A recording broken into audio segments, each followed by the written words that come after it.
Сәлем достар, қалай жағдайларыңыз, жақсысыздар ма, амансыздар ма? Енді уәде бойынша бүгінгі видеода мен карма, предназначение, отработка туралы айтайын. Сіздерге бір формула берейін. Осы видеоның астында қалай есептеу керек екені жазылып тұр. Соны қарап, оқып, есептеп және мағыналарын тыңдап алыңыздар. Енді сол есеп бойынша сізде 6 сан, 5 сан, 7 сан шығу керек. Сол жағдайда, егерде кімде 6 сан шығып жатырса, онда сіздерге ақша жағынан отработка болады. Жасау керек өмірде. Егерде 7 сан шығып жатырса, ол кезде семьяда, туған туысқандардың арасында сондай отработка, қарым-қатынаста. Егерде 5 сан шығып жатырса, онда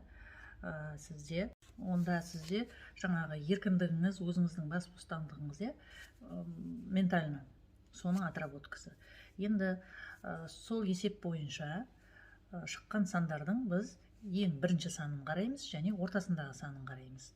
Егер 7 сан шыққан жағдайда оңай, ортасындағы сан табу. Егерде 6 сан шығып жатса, онда ортасындағы 2 санды бірден қараймыз және бірінші санды қараймыз. Ал енді кеттік. Егерде осы есеп бойынша сіздерде 1 саны шығып жатырса, онда сіздер гордыняны отработка жасауыңыз керексіздер. Тәкаппарлықты кез келген жағдайда өзіңіздікін жаңағы дәлелдеу ретінде сөйтіп білдіріледі ол көбінесе. Ол адамның жаңағы сила воли дейді ғой, орысша айтқанда, сол сила воляны отработка жасау арқылы жеңіледі адамның тәкаппарлығы, гордынясы. Енді сила волиді көбінесе қай жерде көрсетуге болады? Мысалы, сіз жаңағы кейде адам жалқауланып бірдеңе істегісі келмей қойшы, ертең жасайын, бүгін жасайын деп жүреді ғой, сол жалқаулықты жеңу арқылы, немесе азандайды таңда ерте тұра алмайтын адамдар болса, соны жеңу арқылы, немесе арықтаймын дейді, немесе жаңағы жақсы тамақтанам, правильное питание жасаймын дейді, сонда да өз қолдарынан, енді өзін өзі ұстай алмайтын адамдар болмай ма? Сондай болса, соны жеңу арқылы, ер адамдар болса жаңағы темекі тартады, соны жеңу арқылы, сила воли менен жеңу арқылы өзінің гордынясын отработка жасайды. Келесінде, егерде 2 саны шығып жатырса, жаңағы есеп бойынша ең бірінші саны 2, немесе ортасындағы саны 2 болып жатырса, онда бұл адам шешімді тез қабылдай алмайтын адам болып келеді. Сол үшін шешім қабылдап үйрену керек. Бірдеңе ойладыңыз ба, бірден сол моментте жасап тастау керек. Бірдеңе алғыңыз келді ме, барып соны сатып алу керек. Бірдеңе жасайым дедіңіз ба, соны бір күннен қалдырмай жасау керек. Жаңағы дейді, подумал, сделал дейді, сол шешім қабылдау үйрену деген сөз. 2 шыққан сандар. Келесі есебіңіз бойынша, келесі пункт, есепте егер жаңағы шыққан жауаптың бірінші саны 3, немесе ортасындағы санында 3 шықса, онда бұл кармические отношения деген. Бұл адам менен жаңағы қарым-қатынаста, сіздің жаңағы қарым-қатынасыңыз кармический деген сөз. Кармический деген сөз ол бұрынғы өткен өміріңізде осы адам менен сіз қатынаста болғансыз, былайынша жаңағы жұмыс бабымен, немесе семьялық туған туысқан жағында сол кездегі проблемалар шешілмей қалған. Сол проблема осы өмірге қайттан қайтып келеді. Сондықтан да қасыңыздағы адамдарға дұрыс қарап, оларды қабылдап, мінездері дұрыс емес болып жатырса, ол сізге просто жаңағы сабақ ретінде келіп жатырған нәрсе деп қабылдап, Құдайға рахмет айтып, өзіңізді кешіруіңіз керексіз, ол адамдарды да кешіруіңіз керексіз. Енді комплимент беруді үйренуіңіз керек, басқа адамдарға комплимент айтуды. Жаңағы, бүгін сенің жаңағы прическаң жақсы болып тұр екен, немесе мына көйлек саған жарасады екен, сен деген жаңағы сондай көңілді адамсың деген сияқты комплименттер айтуға үйрену керек. 4 саны шығып жатырса, жаңағы есеп бойынша қатардың басында немесе ортасында, ол тұрақтылық деген сөз. Тұрақтылық ол енді болотамен тең ғой, адам бір жерде тұрып қалады. Бәрі жақсы, жұмысым бар, айлығым бар, маған жетіп жатыр, ешқандай да жаңағы развитие жоқ деген сөз. Сөйтіп отырып қалмау керек. Көбінесе бұл 80%, 90% осы төрті бар адамдар өзіне ұнамайтын жұмыста айлығы бар ғой деп жүре береді. Сондықтан өйтіп жүрмеу керек. Бұл отработка, әдейі Құдай сондай не береді жаңағыдай. Тұрақты жер береді да, мынау осыдан шығып, өзін дамытам екен, өсем екен деп. Сондықтан өзіңізді дамытыңыз, өзіңізге ұнайтын нәрсені іздеп табыңыз. Енді хотя бы на уровне хобби дейді ғой, өзіңізге. Тек бос уақытыңызда өзіңізде жаңағы көңіл күйіңізді көтеретін нәрсе болу керек. Енді 5 саны шыққан жағдайда, жаңағы қатардың басында немесе ортасында, бұл жаңағы еркіндікті отработка жасау, өзіңіздің бас еркіндігіңіз, бас бостандығыңыз деген сияқты, көбінесе ментально миыңызда болатын нәрсе ол. Адам көбінесе ойлай береді, әр нәрсені неше түрлі ой келеді, басқа адамдардың ойына тәуелді болып келеді. Несіне айтады, жаңағы бірдеңе істейін десе, ұят болады, ойбай, жұрт не дейді, адамдар не дейді, маған сөйдеп айтады деп, маған қазір ұрсады деген сияқты бірдеңе жасауға қорқып тұрады. Сол үшін сол еркіндік болу керек. Тек қана өзіңіздің ойыңыздағы нәрсені жасауыңыз керексіз. Тек қана өзіңіз болу керек. Мен өз-өзімді қабылдаймын демей ма аффирмацияларда, сол сияқты адамның жаратылысы әртүрлі болады. Өзіңізді басқа адамдармен салыстырмаңыздар, басқа адамдарды өзіңізбен салыстырмаңыздар. Немесе тағы да жаңағы не болады, мына жерде қалып қоймасын, арасынан қарап отырайын. Басыңызда көп установка, көп қорқыныш, көп жаңағы адамға, басқа адамдарға қарайтын жалтақ адамдар болады ғой, сондай нәрселер болады. Сондықтан егерде бұны отработка жасамасаңыздар, өміріңізде сізге Құдай жаңағы семьяңызға, балдарыңызға байланысты қиындық береді. Бала болмауы мүмкін, немесе ауыршаң балдар болуы мүмкін, немесе жаңағы келешекте тұқымыңызда өте қиындықтар нәрселер болуы мүмкін. Сондықтан да сіздерге біріншіден еркіндіктен бұрын тағы да шешім қабылдау еще қосымша үйрену керек. Басқа адамның жаңағы ой пікіріне ештеңеменен өзіңізді, басқаларды бәрін салыстырмаңыз. Сізсіз болды, басқа адам бола алмайсыз. Сондықтан да мен өзімді қабылдаймын деп, өзіңіздің білгеніңізді, өзіңіздің жаңағы ойыңызды орындап, ең бірінші өзіңізді таңдаңыз, қай кезде болса да. Енді 6 саны шығып отырған жағдайда, онда ол сіздерге финансовая отработка деген сөз. Финансовая отработка бұл Құдай сізге ақшаны көп қылып береді де, бірақ оны қайтып алады да. Қалай алады? Әртүрлі жолдармен алады. Мысалы, мошенниктерге тап болуыңыз мүмкін, немесе бір фирмаға жазылып, ақшаңыз пирамидада кетіп қалуы мүмкін. Я болмаса бір зат саттыңыз қарызға біреуге, ол ақшаны ала алмай жүрсіз. Сондай жағдайлар болуы мүмкін. Сондықтан да ақшаны жеңіл жіберуге үйренуіңіз керексіздер. Алданып қалдыңыздар ма, ол жерде қатты ешкімді кінәламай, өзіңізді де, ол адамдарды да кінәламай, кешірімді болып, өзіңізді де кешіріп, алға қарай өмір сүре беру керек. Ақшаны жеңіл жіберіп үйрену керек. Сосын келешекте уже ондай жағдайларға бас сұқпау керек. Сосын қарызға, сізге адамдарға, басқа адамдарға қарызға ақша беруге вообще мүлдем болмайды.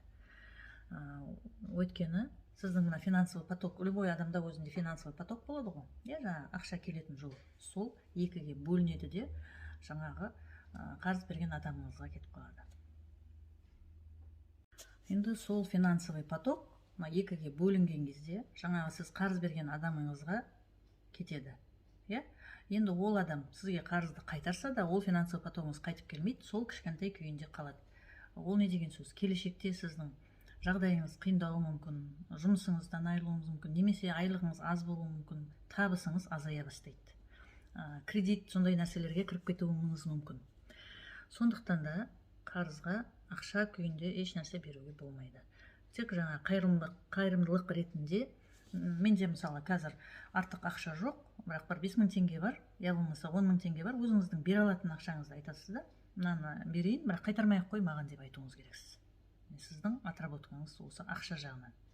Құдайға сеніңіз, ақшаға прям тек қана ақша деп жүрмеңіз. Сол кезде сізге ақша жақсы келеді, өзіңіздің қолыңызда болады. Енді келесі жеті саны шығып жатырса, жаңағы қатардың басында немесе ортасында, ол неприятное отношение деген сіздердің қаламаған адаммен жаңағы қаламаған қарым-қатынас, ұнамайтын қарым-қатынас. Мысалы үшін ол көбінесе туысқандардың арасында болады. Мысалы үшін қатысқыңыз келмейді, бірақ амал жоқ, кездесесіз, сөйлесесіз, бірақ ішіңізде сол тұрады, ренжисіз оған.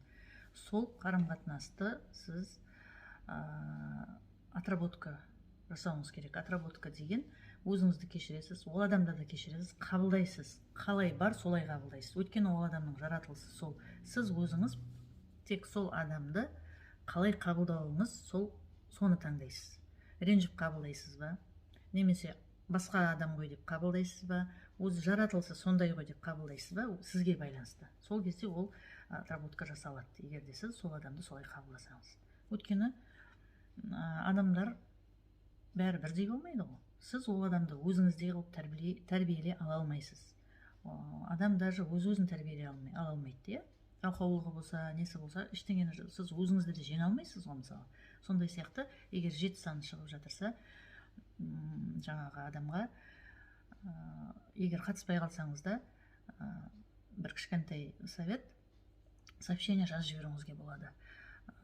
Жаңағы қалай жағдай, жақсысыз ба, амансың ба, мен бүгін сені есіме түсіп кетіп еді деп, жаңағы егер жаңағы бір дұрыс емес жағдай болса, есіңізге түскен, соны жазсаңыз болады. Сол кезде мен сені дұрыс қабылдамаппын, өзім ашуланып тұрғасын деген сияқты артынан ойланып едім.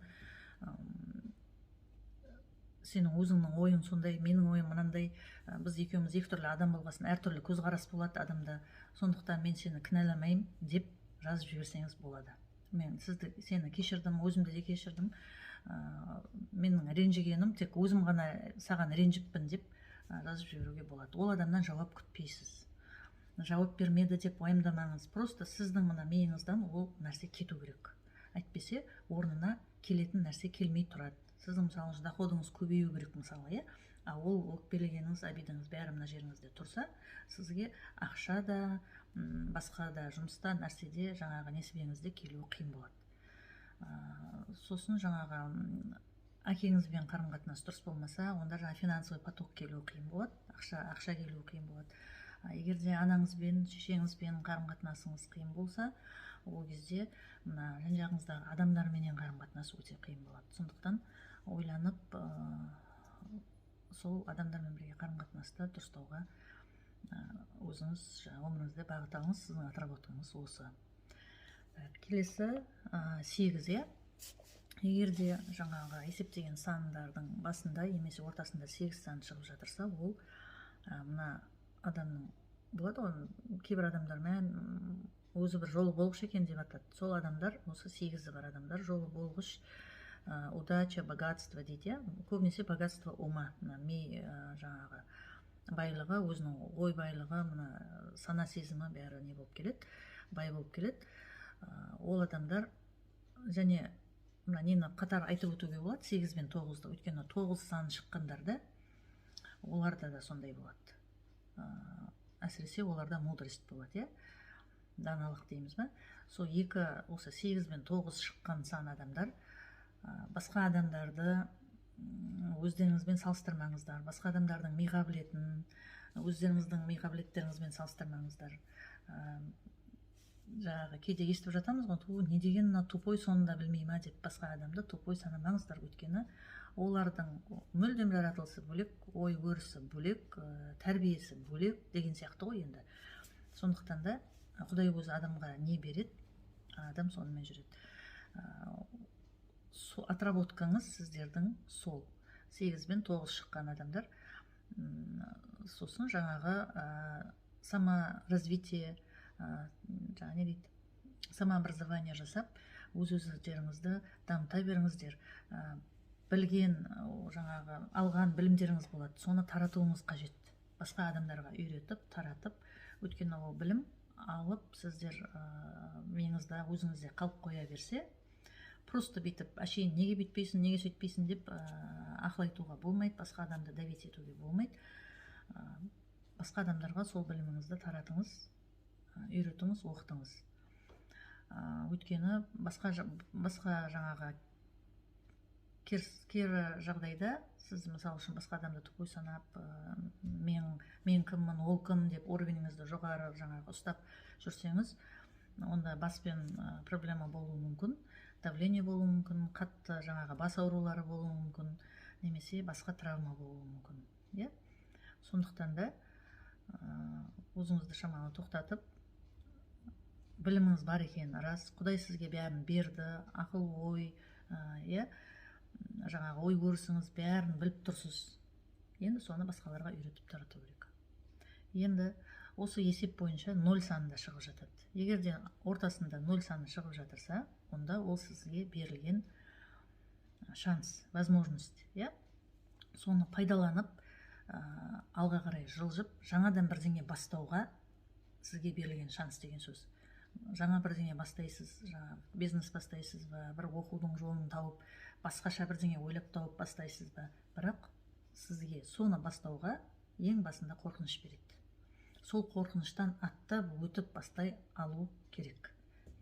Қорқынышты жеңу деген сөз. Возможность, шанс, қорқынышты жеңу. Қорқынышты жеңсеңіз, ары қарата жаңағы қазақта сөз бар ғой, маңдайыңа шаң тимейді деген сияқты, өміріңіз өте жақсы күшті болады. Ал міне мына енді сандардың бәрін айтып шықтым. Бұл енді карма деген нәрсе адамның енді адамдар өзі айтып жатады ғой, баяғыда аталар әжелер айтатын еді, Құдай маңдайыңа жазылғанды көресің деп. Сол маңдайына жазылғанды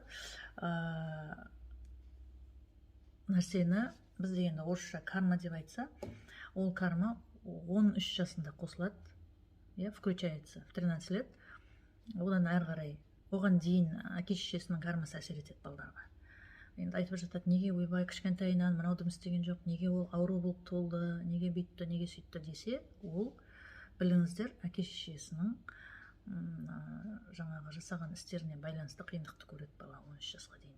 Одан кейін 30 жасында адамның өзінің ішіндегі жаңағы өзінің не дейді жаңағы адамның өзінің жанының желаниялары адамның өзінің жанына қосылады. 33 жастан бастап уже ең бірінші мына адамда не қосылады жаңағы мына жоғарыдан келетін тексеру есебінде ғой. Енді бұл былайша айтқанда көбінесе адамның өмірінің қиындығы, көп адамды зерттеп қарасаңыздар 30 бен 33 жастың ортасында ең бірінші қиындықтар болады өмірдегі. Ол неге?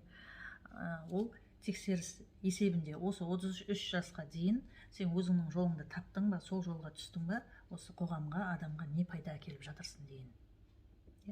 И ары қарата жаңағы мүшел жастар бар ғой, сол мүшел жастың уақытысы тоже сондай тексерістерге сәйкес келеді. 37-ден 40-қа дейін сол кезде тағы да бір тексеріс болады. Жаңағы жолыңмен дұрыс келе жатырсың ба, адамға пайда әкеліп жатырсың ба, көмек беріп жатырсың ба, қоғамға не пайда әкеліп жатырсың деп.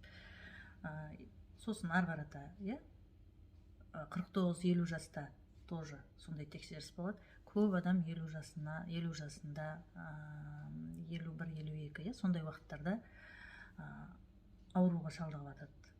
Ол не? Ол